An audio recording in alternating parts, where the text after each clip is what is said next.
Too Wait, ad linear. so you stepped away from law These because you ATLians felt be like going crazy. Oh my god. ATL talking money, just money talk. ATL going crazy. so you stepped away from law because you just felt like it wasn't interesting anymore, or I saw it was based around like the pandemic, but you just didn't Yeah, want to go back yeah, to that practice. was Well, my I question. just, it's like you fight so much. This is like, I mean, you guys see it on TV and stuff, but you only see like a quarter or really like a tenth of the fighting and the conflict that you're doing. And as you get older, like at y'all's age, y'all are about that money. We're gonna grind. We're gonna do this. We're gonna do that. But as you transition through the years and get older, the money starts meaning less and less, and your life starts meaning more. And you reach a point where it's like, damn, I'm gonna take these few $1,000s for you, and then what you're gonna do in turn is you're gonna give me your problems, and then you're gonna make your problems my problems. So now I was good, but now I have to deal with your problems for a little bit of money. Why do I want to do that? And when you're young, you don't see it that way. You just see the money coming in. But once you're 10 years in the game, 15 years in the game, 18 years in the game, you're just like, I'm good. Like, I don't need to take on your problems, your stress. I'm spending years of my life for other people. I'm not living it myself. I'm trying to solve your shit. Like, fucking keep your money, right? I'll go do something else, but I'll live a stress-free life. Listen, I'm on YouTube right now, and all of y'all know YouTube is a ton of work. You know what it's not? It's not stressful. Like, anybody who thinks YouTube is stressful has not had a real job where they interact with the public. You can work at damn Church's Chicken and have more stress than you do as a YouTuber. Because if you working at Church's Chicken, the people that are coming in and out of there talking to you like you ain't nothing, that's stress, right? And they ain't paying you nothing, $8 an hour or something like that in Georgia. Imagine putting up with people talking to you like you trash for $8 an hour. That's The stressful. chicken good. Chicken is good, but I mean, you can only eat it once a year. I can only eat it once a year. It'll blow my shit out. Listen, I love YouTube. I mean, I'm so happy, and I'm like, for younger people, I honestly, there's a part of me that wants to tell everybody, don't even go to law school.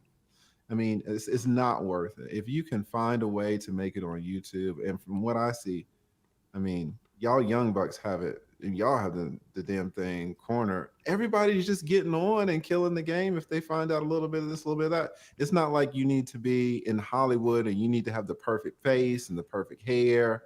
You need to be the perfect, skin color, right? Anybody's out here making it. Look at your boy. I don't really know a lot of the young ones, but like the I Show Speed, that brother, he'll fire up the camera and sit there with no shirt on and have 100,000 people in the chat screaming. And it's like, why would he go to law school, right? Or you look at your boy Kai or all these other streamers. It's like, God, I don't.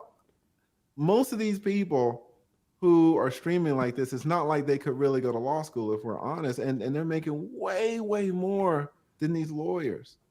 So We have those conversations a lot of like, is college worth it? Is YouTube a way of? Listen.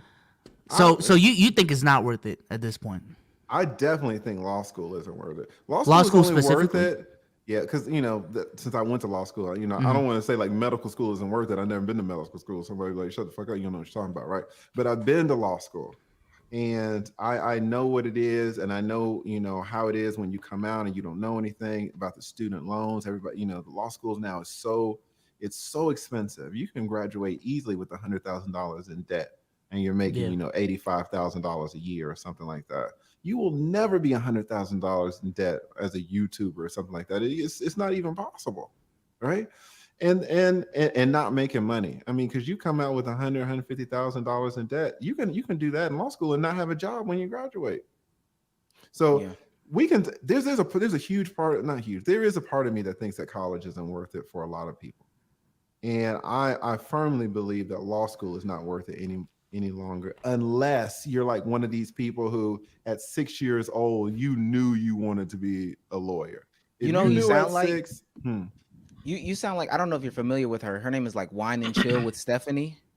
Yeah. She does like social commentary as well, but she went to law school, maybe did it for, I think she did it for 2-3 years. Her goal was to get her student loan debt under $100,000, and then after that she stepped out of the game. She stepped out, like she's young too. I think she's in her early 30s, late 20s, but she stopped, practicing law. She said she won't even let her license, she might let it lapse or whatever the case may be, just because it's not her. Yes. I let It's not mine her. go in. I let mine go inactive a few months ago. I was like, listen, don't email me, don't send me no mail, don't ask me for no money. Like, I'm so out. Now, if you do something for 20 years, right? That's a long fucking time. I mean, you've earned your stripes, right? But even, if I would have known about YouTube, maybe I would have taken out 5 years and I would have stopped at 15 years instead of going the whole 20. I think YouTube is amazing. It's the fucking best job in the world. And you can really say that if you've worked at another job for 15, 20 years, because then you have the perspective to know. Like, this whole real world shit, corporate world shit, going in and out of offices and stuff for year after year after year, trying to solve problems, and it's all stressful and you can't do what you want to do. You don't have control of your time. That's not it, man. So did you Mhm. did you stop your profession due to you specifically being tired of the work, or was it more so YouTube kicked off and you wanted to try this new lane? Yeah, I was getting off anyway. Because I couldn't have lasted longer in there because I was just going crazy. And especially when the pandemic hit, that's when it was like, all right, I'm not gonna. But I didn't know when I started the money that YouTube had. And so it took me a year to get monetized. I didn't know what I was doing. And when after like 12, 13 months, I finally got like 1,000 subscribers. And then like when I had 10,000 subscribers, I was making 3,000 a month. And then I got to 25,000 subscribers and I was making like 10 grand a month. And I was like, what the fuck are you Damn. serious? Wait. Yeah, Hold on, hey, Wait, these- so I'm you telling y'all, bro, these different niches, bro. Yeah. They got it in a Different bag. animals, Nah, Fuck I'm basketball. Yeah, Fuck I'm about to say, basketball. Nah. Listen, I got a did the video. shit I got a video where I show all of my analytics. I can send you guys the Yeah, video. Y'all well, can I play do it. too, It's and we What ain't. in the what was your CPMs, fool? Like you That's said, all right, you crazy. said you got monetized year one. You spent an entire year one getting monetized. I didn't year get a two, dime in year in one. year two, you were making 6 bands. This was last year. With how many subscribers again? Let me say, 25,000. I That's had, what I he said. had, What yeah. the Pete, what is your shit 40 and like what the hell? Listen, I did a video showing everybody how much, because it was like a journey, because I was surprised myself. So when I had 10,000 subscribers, I made a video and I said, hey guys, this is how many subscribers I have now that I have 10,000 subs, right? And I showed it. Then when I reached 25, I said, hey guys, I'm at 25,000 subs. I made a video. This is how much I made. Then I hit 50. When I was at 50,000, I think I got like 20,000. And then A month? Doing something wrong. and then when I mean, you can see it's on YouTube, right? Something wrong. And then when I hit 100,000, I got like 51,000. And then like somebody important in the space In a was like, month? Yeah. it's on YouTube. Like it's like Yeah, we doing something. We doing something. Wait, what are y'all doing? I want to know what y'all are Bro doing. gotta be putting an ad every 30 So- seconds. me so tell let you me- right so let now, we are done with basketball. Let's ask this. Out of your revenue, how much of it was transactional revenue, meaning That's a great memberships, super chats, stuff like that? Are you talking about just YouTube stuff or like the courses and all this other stuff? When you I got were some at shit going 25,000 subs, when you were at 25K and you said you made what 10,000 a month? Yeah, how much of that was transactional revenue? It's probably half. Okay, but half of probably it been was ha- still what 5K, AdSense? 5K, AdSense revenue? That is transactional, right? No, I'm talking No, about like when transactional is ads play super on chats your and stuff. yeah super Yeah, chats, so like memberships. half was like super chat. I didn't know about the memberships. I just started memberships. Well, this year I think.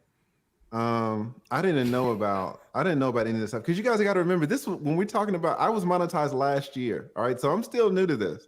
I was just monetized last February, not this February, but last February is when I got monetized. Is when I entered into the program, and so all of the stuff last year was like super chats and the AdSense, and it was about half and half through the whole time. So when did you start making more than what you were making when you were practicing law? I mean, if you take into account what you keep, because for a lawyer to make $50,000 in a month, you have to earn like 150,000 because you got to pay, you got to pay the rent, you got to pay your paralegals. If you've got associates, you got to pay them. Hopefully they make you money. You got to pay your runners, your receptionists. You got to pay a bunch of shit, right? That is one of the beautiful things about YouTube. It's like, I don't have to pay anything. There's like no overhead. I'm looking at you from a $700 camera that I bought 2 years ago, right? And I'm on this damn Mac. I bought the damn Mac last year. I got this little Stream Deck. I bought that last year. Now this, my Rodecaster is $600, but it made me $100,000. So it's like, I mean, it's no overhead, man. I'm not even paying the $15, for the African money. I'm like, I'm not paying anything. They're not from Africa. Why are you editors? Our editors are not African. We do not import editors from Africa. We have a couple people overseas, but like in the UK, I'm pretty sure. I'm but- about anything they the Utes. they're African by boat though. So no, I'm playing. No, but that's crazy. That's crazy. I applaud that. I'm That's going full red pill. A lot of people are definitely Listen, people don't just do don't that, know. though. People The just don't know red- how to make money on YouTube. To be honest with you, right. people have this perception that the only ones making money are 300K, 400K, and above. I recently saw this Vid Summit video, where this guy he sells Notion templates, $50 each. His channel has 80,000 subscribers, which is big, but not obviously we've seen bigger. And he makes 100K a month. 100K a month off of Notion selling templates is crazy. Notion templates. Notion templates. Yeah. He ain't even Don't like use he's selling Notion? you a fill in the blank. I'm about I to use say, Notion, yeah, but that's- it's the productivity space, especially in these past couple of years, has definitely like picked up because everybody's trying to regain their focus, I guess, or whatever, find a new way to become an entrepreneur. But Notion templates, come on, $100,000 a month off a Notion template? People are crazy. People are He crazy. must have some Money, crazy money. ad spend on that though. That's the thing. I knew YouTube was different when I seen Buddy that races marbles, and he's like pulling million views a video, and I'm like, yo, he's making money racing marbles. You can't lose on YouTube, bro. But What's even on this yes. channel, the money we were making at 20,000, 30,000, I thought that was reserved originally for people who had 100,000, 150,000. So it truly depends on like you building a community, being in the right niche, because certain niches just pay better. Certain niches have more expendable income and stuff like that. But when you cater towards kids who just don't have expendable income, you're not gonna get much traction in terms of. Thanks for watching. Let's keep it a buck. If you like that clip, go ahead, check out this video right here on your screen, and we'll catch you on the next one.